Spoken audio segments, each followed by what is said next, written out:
Is got wonderful. ఆయన attitude ఆయనదే అండి. అసలు దాంట్లో యాక్టింగ్ ఏమి ఉండదు. పవన్ కళ్యాణ్ గారి గురించి మీరు డిప్యూటీ సీఎం ఆయన గురించే కదా మీరు చెప్తున్నారు. ఆయన ఎప్పుడు అప్పుడు ఎలా ఉన్నాడో ఇప్పుడు అలాగే ఉన్నాడు. ఆయనలో మార్పు ఏం లేదు. ఆయన సినిమాలోనూ ఎప్పుడు తల వంచలేదు ఎవరికి. ఇక్కడను అదే జరుగుతుంది. తనకి ఒక స్టైల్ ఉంది, తనకి కొన్ని ప్రిన్సిపల్స్ ఉంది తనకి అని. లేకపోతే ఇంత స్టడీగా ఎప్పుడో వెళ్ళిపోయి ఉండాల్సింది, మధ్యలో వదిలేసి వెళ్ళలేదు కదా. సో ఎంతోవరకు ఆ కష్టం, ఆయన పడిన కష్టం, ఆయన ఆ సిన్సియారిటీ ఆయన్ని ఇంతవరకు తీసుకొచ్చింది.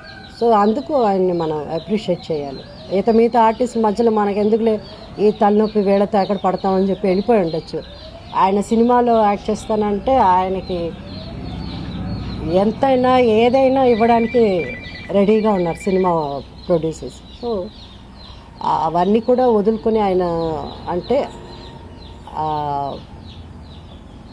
నిజంగా అంటే నాకైతే నా ఒపీనియన్, అది personal opinion. Is got wonderful. ఆయన యాటిట్యూడ్ ఆయనదే అండి. అసలు దాంట్లో యాక్టింగ్ ఏమి ఉండదు. పవన్ కళ్యాణ్ గారి గురించి మీరు డిప్యూటీ సీఎం ఆయన గురించే కదా మీరు చెప్తున్నారు. ఆయన ఎప్పుడు అప్పుడు ఎలా ఉన్నాడో ఇప్పుడు అలాగే ఉన్నాడు. ఆయనలో మార్పు ఏం లేదు. ఆయన సినిమాలోనూ ఎప్పుడు తల వంచలేదు ఎవరికి. ఇక్కడను అదే జరుగుతుంది. తనకి ఒక స్టైల్ ఉంది, తనకి కొన్ని ప్రిన్సిపల్స్ ఉంది తనకి అని. లేకపోతే ఇంత స్టడీగా ఎప్పుడో వెళ్ళిపోయి ఉండాల్సింది, మధ్యలో వదిలేసి వెళ్ళలేదు కదా. సో ఎంతోవరకు ఆ కష్టం, ఆయన పడిన కష్టం, ఆయన ఆ సిన్సియారిటీ ఆయన్ని ఇంతవరకు తీసుకొచ్చింది. సో అందుకు ఆయన్ని మనం అప్రిషియేట్ చేయాలి. మిగతా ఆర్టిస్ట్ మధ్యలో మనకు ఎందుకులే ఈ తలనొప్పి వేళతో ఎక్కడ పడతామని చెప్పి వెళ్ళిపోయి ఉండొచ్చు.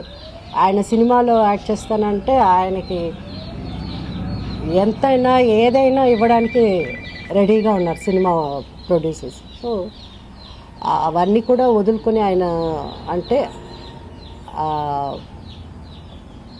నిజంగా అంటే నాకైతే నా ఒపీనియన్, అది పర్సనల్ ఒపీనియన్.